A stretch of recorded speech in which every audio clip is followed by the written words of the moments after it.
दोस्तों आज के इस टेक्नोलॉजी के युग में अगर हम इंसान पृथ्वी से 5 करोड़ किलोमीटर दूर मंगल ग्रह पर जा सकते हैं तो पृथ्वी के आर पार निकलने के लिए तो मात्र 12,000 किलोमीटर ही जाना होगा।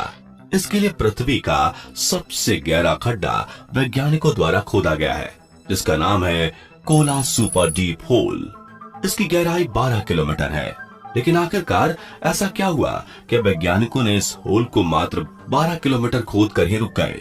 और आपके मन में कभी ना कभी ये सवाल भी आया होगा कि हम जहां पर रहते हैं यानी कि हमारी पृथ्वी कितनी गहरी है, इसकी गहराई में क्या क्या छिपा है और हमारे वैज्ञानिक इसके अंदर की जानकारी कैसे हासिल कर सकते हैं। तो दोस्तों इन्हीं सवालों के जवाब आपको इस वीडियो में मिलेंगे। तो बिना किसी देरी करते हुए चलिए वीडियो शुरू करते हैं। दोस्तों हमारी पृथ्वी की उत्पत्ति लगभग 4.5 बिलियन साल पहले हुई थी और यह पूरी 71% पानी से ढकी हुई है। अंतरिक्ष से देखने पर यह पूरी गोल दिखती है लेकिन ये वास्तव में अंडाकार है। खैर हम पृथ्वी के आकार की बात नहीं कर रहे, हमें जानना है पृथ्वी के अंदर क्या है। हमारी पृथ्वी का अंदर का भाग पूरे 4 लेयर्स से बना हुआ है। Crust layer, metal layer, outer core और इनर कोर। इनमें सबसे ऊपरी लेयर यानी कि क्रस्ट लेयर है जिस पर हम सब रहते हैं। आपको धरती के अंदर जो भी गड्ढे जैसे कुएं, बड़ी बड़ी खदानें दिखाई दे रही हैं, वो सभी इसी लेयर के ऊपरी हिस्से में ही मौजूद है। और तो और पृथ्वी का सबसे गहरा खड्डा भी इसी लेयर में मौजूद है जिसका नाम है कोला सुपर डीप होल। अगर आप इसके बारे में नहीं जानते तो हम आपको बता दें कि कुछ साल पहले वैज्ञानिकों ने रूस में दुनिया का सबसे गहरा गड्ढा खोदने का प्लान तैयार किया था। रूस में खोदे गए इस गड्ढे की गहराई 12 किलोमीटर है और यह गड्ढा पृथ्वी के ऊपरी भाग में यानी क्रस्ट लेयर में ही समाप्त हो जाता है। और इस पर वैज्ञानिकों ने पूरे 20 साल तक काम किया था, यानी कि पृथ्वी को सिर्फ 12 किलोमीटर तक ही खोदा गया है। बताया जाता है कि जब वैज्ञानिक यह गड्ढा खोद रहे थे, जैसे जैसे ये होल गहरा होता गया वैसे वैसे ही पृथ्वी के अंदर का तापमान बढ़ता गया और यह तापमान करीब करीब 350 डिग्री तक पहुंच गया था। और इसी वजह से वैज्ञानिकों के सारे उपकरण पिघलने लग गए थे, जिस वजह से इस होल को और गहरा करने में वैज्ञानिक नाकामयाब हो गए। साथियों इस होल की और ज्यादा खोदाई करने के मत में कुछ वैज्ञानिक असहमत भी थे।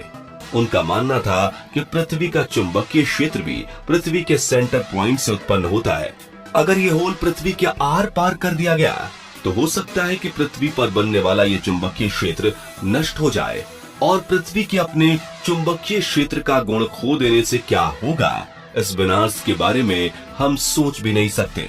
इन्हीं सब कारणों की वजह से इस होल की खुदाई बंद कर दी गई। तो आइए समझते हैं क्रस्ट लेयर को।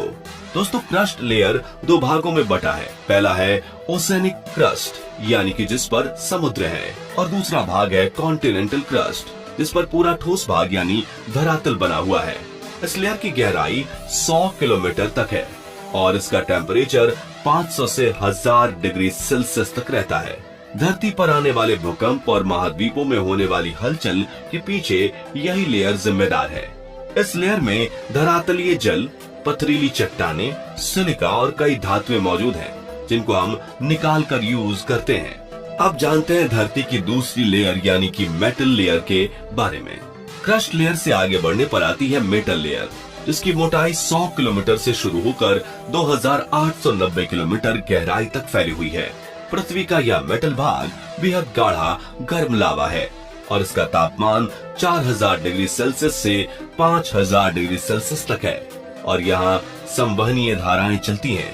यह सिलिकेट रॉक से बनी है और इसमें मैग्नीशियम और लोहे की काफी ज्यादा मात्रा है। Core layer. दोस्तों क्रस्ट लेयर और मेटल लेयर को पार करने के बाद हम पृथ्वी की तीसरी लेयर यानी कि कोर लेयर पर पहुंच जाएंगे। कोर लेयर पृथ्वी के सतह से 2900 किलोमीटर से शुरू होकर 6400 किलोमीटर नीचे तक होता है। यह पृथ्वी के आयतन का 16% भाग है। कोर वाली इस परत में बहुत भारी धातुएं मौजूद हैं जिनका आयतन एवं घनत्व ज्यादा है। यहाँ लोहा और निकल धातु की मौजूदगी सबसे ज्यादा है। कोर का बाहरी हिस्सा लिक्विड रूप में है और आंतरिक हिस्सा ठोस है। बहुत सारे हेवी मेटल्स का मिश्रण एवं सिलिकेट कोर जो इसे दूसरी परत से अलग करती है। कोर को मुख्य दो भागों में बांटा गया है। पहला है आउटर कोर और दूसरा है इनर कोर। आउटर कोर, जैसा कि इसके नाम से ही पता चल रहा है कि आउटर कोर को बाहरी भाग कहते हैं और ये पृथ्वी के 2900 किलोमीटर की गहराई के लिए जाना जाता है। पृथ्वी का आउटर कोर लोहे और निकल का बना हुआ है, पर यह बहुत गर्म है। यह इतना गर्म है कि इसका तापमान 4400 डिग्री सेल्सियस से 5000 डिग्री सेल्सियस से भी ज्यादा है। यहाँ इतनी गर्मी होती है कि लोहा और निकल जैसी धातु भी पिघल जाती है। पृथ्वी की मैग्नेटिक फील्ड के लिए आउटर कोर ही जिम्मेदार होता है, जिससे हम कंपास की मदद से डायरेक्शन का पता लगा सकते हैं। यही मैग्नेटिक फील्ड सूरज से आने वाली सोलर वेव से हमारी रक्षा भी करता है। इनर कोर, आउटर लेयर के नीचे धरती की इनर कोर मौजूद है, जिसका तापमान 6000 डिग्री सेल्सियस है, यानी कि यह सूर्य के तापमान जितना गर्म होता है। अगर आपको पता ना हो तो सूर्य का तापमान लगभग 6500 डिग्री सेल्सियस है। अब आप सोच सकते हैं कि यह कितना गर्म हो सकता है, और हैरानी की बात यह है कि यहाँ इतना तापमान होने के बावजूद भी यह भाग सॉलिड फॉर्म में होती है। दरअसल इसके ऊपर इतनी सारी लेयर्स का प्रेशर होता है, जिसकी वजह से ये सॉलिड फॉर्म में होती है और इसे पृथ्वी का केंद्र कहा जाता है, यानी सेंटर। इसे हम इस प्रकार से भी समझ सकते हैं कि अगर हमें इस गोलाकार पृथ्वी के सेंटर पॉइंट पर जाना हो तो हमें 6400 किलोमीटर गहरा गड्ढा खोदना होगा। चलिए दोस्तों, अब हम जानते हैं ये सब रिसर्च कैसे मुमकिन होती है। आपको भी लगता होगा कि अगर इंसान 6400 किलोमीटर गहराई तक जा नहीं सकता तो यह सब रिसर्च कहाँ से हो सकती है। वैज्ञानिक कैसे इन डेटा को कलेक्ट करते हैं और इनको कैसे पता चलता है कि पृथ्वी के अंदर गहराई में क्या है। साथियों, पृथ्वी की आंतरिक परतों पर उपलब्ध जानकारी भूकंपीय प्रसार के अध्ययन से प्राप्त की जाती है, जो निचली परतों में होती है और पृथ्वी की सतह पर कैप्चर की जाती है। एक उपकरण जिसे सिस्मोग्राफ कहा जाता है, ये वही उपकरण है जो भूकंप की तीव्रता को मापता है। इसके अलावा ज्वालामुखियों से निकला लावा भी इस तरह के अध्ययन में काफी हेल्प करते हैं। तो फ्रेंड्स, आज की इस वीडियो में बस इतना ही। अगर आपको यह वीडियो पसंद आया हो तो इसे लाइक और शेयर करें। ऐसे इंपॉर्टेंट नॉलेज वाले वीडियोस के लिए